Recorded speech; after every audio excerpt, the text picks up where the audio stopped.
झोंपड़े के दरवाजे पर बाप और बेटा दोनों एक बुझे हुए अलाव के सामने खामोश बैठे हुए थे और अंदर बेटे की नौजवान बीवी बुधिया दर्दे ज़ें यानी बच्चे को जन्ने के दर्द से पछाड़ें खा रही थी और रह रहकर उसके मुंह से ऐसी दिल खराश सदा निकलती थी कि दोनों कलेजा थाम लेते थे।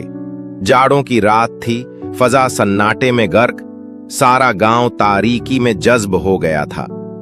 गीसू ने कहा, मालूम होता है बचेगी नहीं, सारा दिन तड़पते हो गया, जा देख तो आ। माधव दर्दनाक लहजे में बोला, मरना ही है तो जल्दी मर क्यों नहीं जाती, देख कर क्या आऊं। तू बड़ा बेदर्द है बे, साल भर जिसके साथ जिंदगानी का सुख भोगा उसी के साथ इतनी बेवफाई। तो मुझसे तो उसका तड़पना और हाथ पांव पटकना नहीं देखा जाता। कुनबा था और सारे गांव में बदनाम। घीसू एक दिन काम करता तो 3 दिन आराम। माधव इतना कामचोर था कि घंटे भर काम करता तो घंटे भर चिलम पीता, इसलिए उसे कोई रखता ही ना था।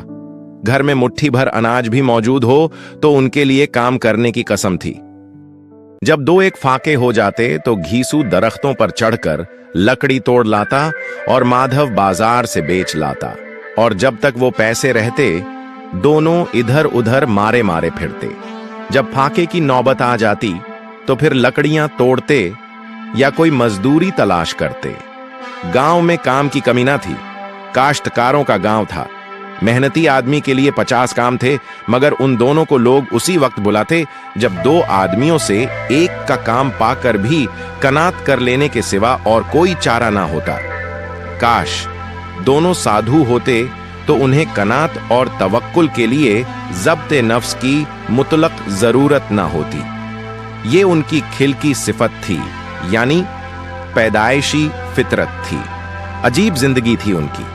घर में मिट्टी के 2-4 बर्तनों के सिवा कोई असासा नहीं। फटे चीथड़ों से अपनी उरियानी मुराद जिस्म को ढांके हुए दुनिया की फिक्रों से आजाद, कर्ज से लदे हुए, गालियां भी खाते, मार भी खाते, मगर कोई गम नहीं। मिस्कीन यानी गरीब इतने कि वसूली की मुतल्लक उम्मीद न होने पर लोग उन्हें कुछ ना कुछ कर्ज दे देते थे। मटर या आलू की फसल में खेतों से मटर या आलू उखाड़ लाते और भून भून कर खाते, या दिन में 10-5 ईख तोड़ लाते और रात को चूसते।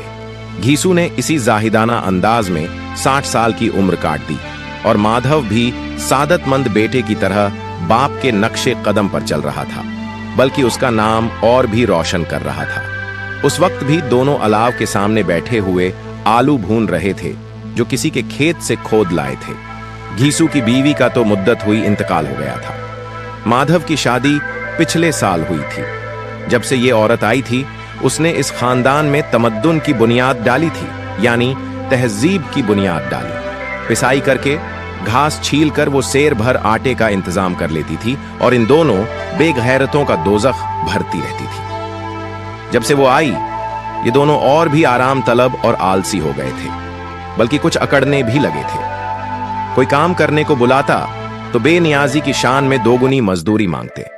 वही औरत आज सुबह से दर्द ए ज़ेह में मर रही थी और ये दोनों शायद इसी इंतजार में थे कि वो मर जाए तो आराम से सोए। घीसू ने आलू निकालकर छीलते हुए कहा, जा देख तो क्या हालत है, उसकी चुड़ैल का फसाद होगा और क्या।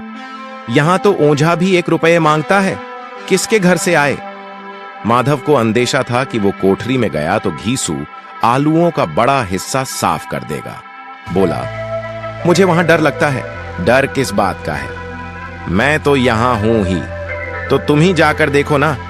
मेरी औरत जब मरी थी तो मैं 3 दिन तक उसके पास से हिला भी नहीं, और फिर मुंह से लजाएगी कि नहीं, कभी उसका मुंह नहीं देखा, आज उसका उधड़ा हुआ बदन देखूं, उसे तन की सुध भी तो ना होगी।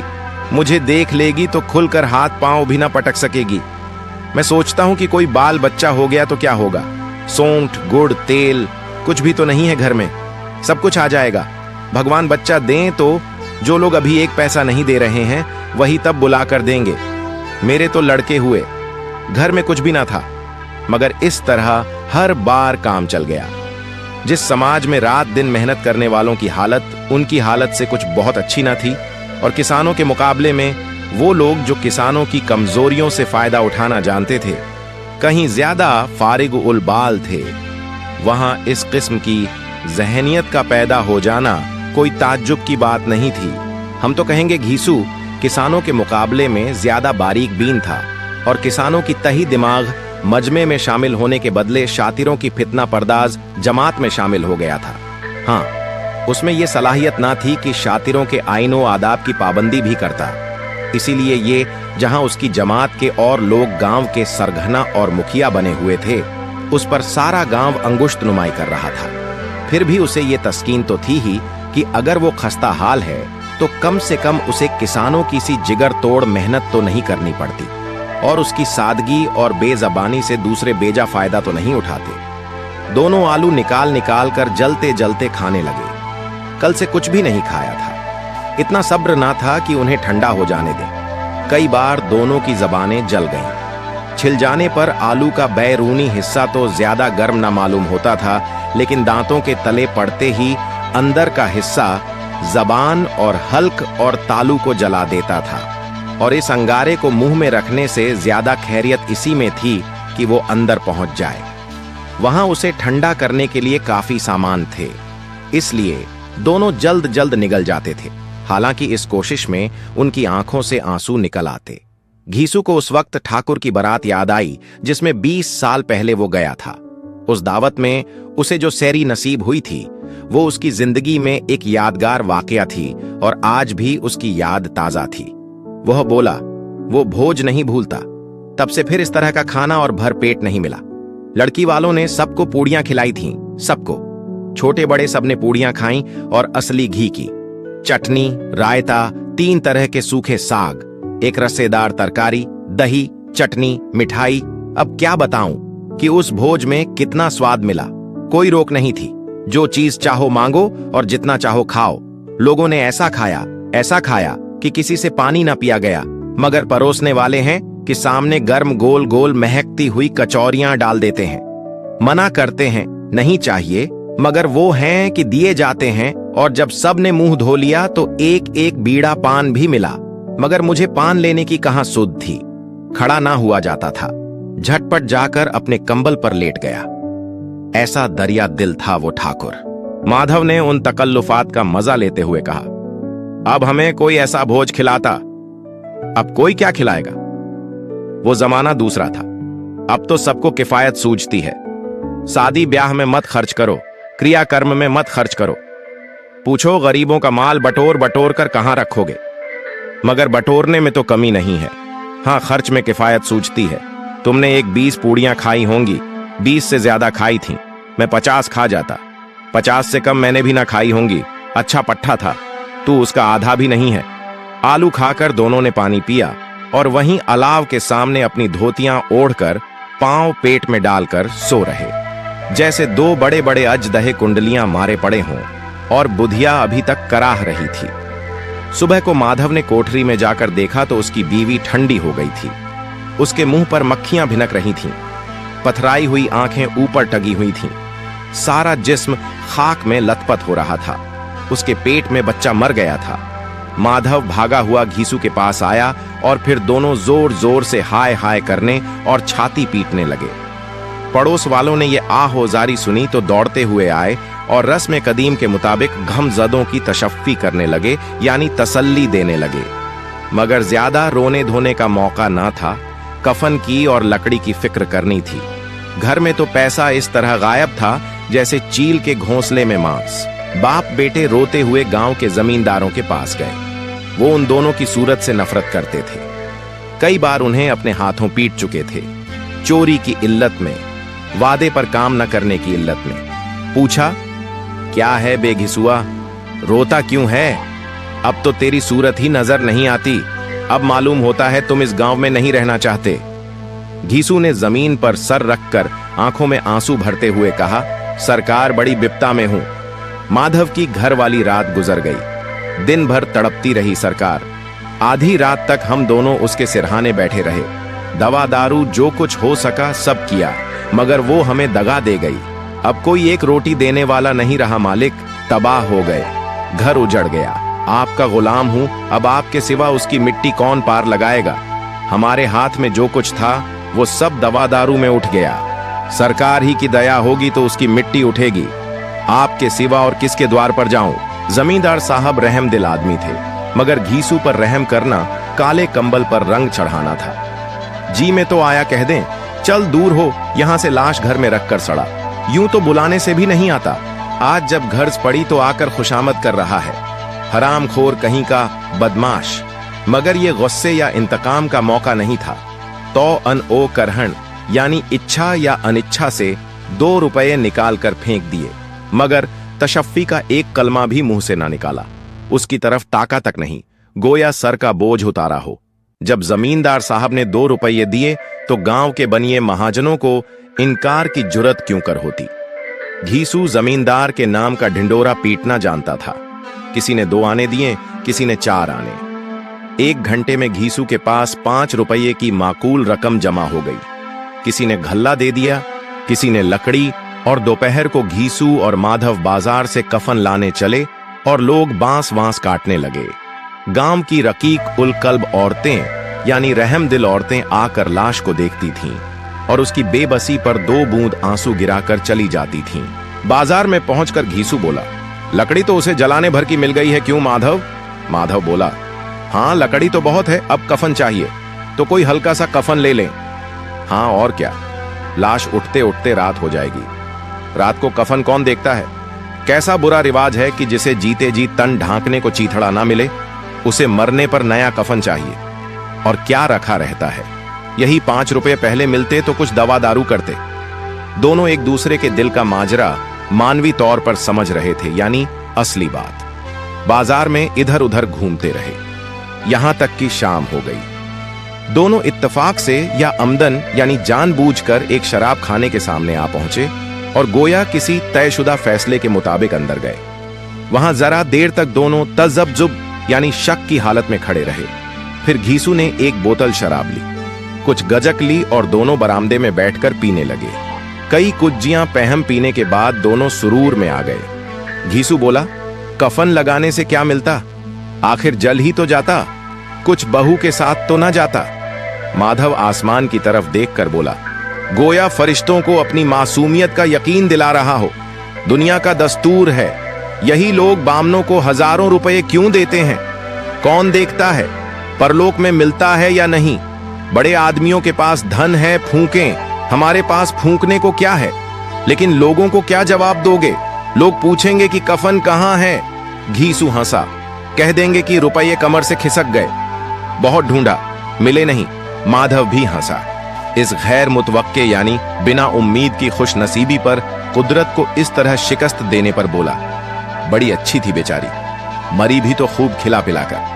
आधी बोतल से ज्यादा खत्म हो गई। घीसू ने 2 सेर पूरियां मंगवाई, गोश्त और सालन और चटपटी कलेजियां और तली हुई मछलियां। शराब खाने के सामने दुकान थी। माधव लपक कर 2 पत्तलों में सारी चीजें ले आया। पूरे 1.5 रुपये खर्च हो गए, सिर्फ थोड़े से पैसे बच रहे।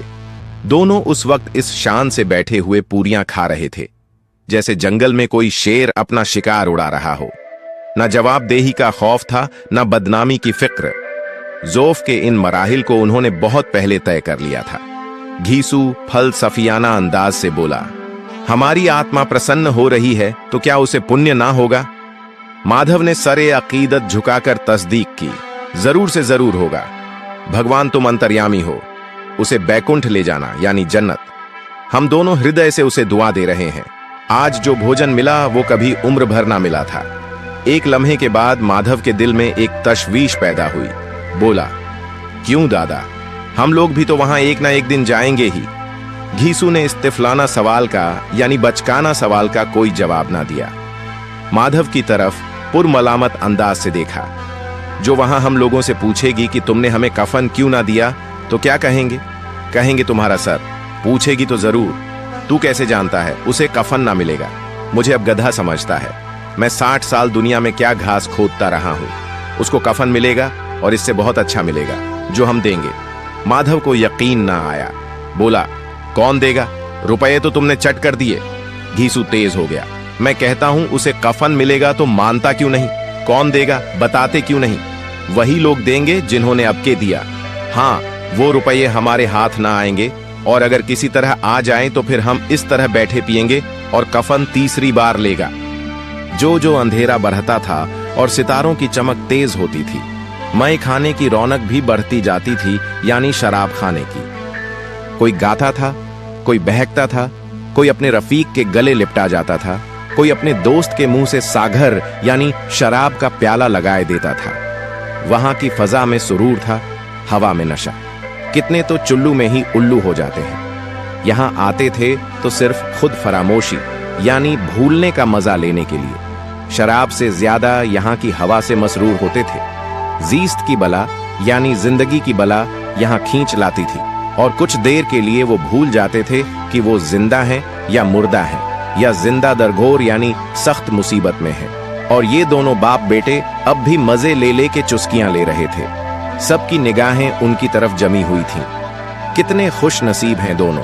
पूरी बोतल बीच में है। खाने से फारिग होकर माधव ने बची हुई पूरियों का पत्तल उठाकर एक भिखारी को दे दिया, जो खड़ा उनकी तरफ गुड़सना यानी भूख की निगाहों से देख रहा था, और देने के घुरूर और मसर्रत और वलवले का अपनी जिंदगी में पहली बार एहसास किया। घीसू ने कहा, ले जा खूब खा और आशीर्वाद दे। जिसकी कमाई थी वो तो मर गई, मगर तेरा आशीर्वाद उसे जरूर पहुंच जाएगा। रोए रोए से आशीर्वाद दे, बड़ी गारी कमाई के पैसे हैं। माधव ने फिर आसमान की तरफ देखकर कहा, वो बैकुंठ में जाएगी, दादा बैकुंठ की रानी बनेगी। घीसू खड़ा हो गया और जैसे मसर्रत की लहरों में तैरता हुआ बोला, हाँ बेटा, बैकुंठ में न जाएगी तो क्या ये मोटे मोटे लोग जाएंगे जो गरीबों को दोनों हाथ से लूटते हैं और अपने पाप के धोने के लिए गंगा में जाते हैं और मंदिरों में जल चढ़ाते हैं। ये खुश एतिकादी का रंग भी बदला। तलव्वुन यानी तब्दीली नशे की खासियत है। यास और घाम का दौरा हुआ। माधव बोला, मगर दादा बेचारी ने जिंदगी में बड़ा दुख भोगा, मरी भी कितनी दुख झेल कर। वो अपनी आंखों पर हाथ रखकर रोने लगा। घीसू ने समझाया, क्यों रोता है बेटा, खुश हो कि वो माया जाल से मुक्त हो गई, जंजाल यानी परेशानी से छूट गई। बड़ी भाग्यवान थी जो इतनी जल्द माया के मोह के बंधन तोड़ दिए। और दोनों वहीं खड़े होकर गाने लगे, ठगनी क्यों नैना झमकावे, ठगनी। सारा मय खाना महावे तमाशा था, और ये दोनों मैकश मखमूर महावियत के आलम में यानी नशे में मग्न दोनों शराबी गहरी सोच में गाए जाते थे। फिर दोनों नाचने लगे, उछले भी, कूदे भी, गिरे भी, मटके भी, भाव भी बताए, और आखिर नशे से बदमस्त होकर वहीं गिर पड़े।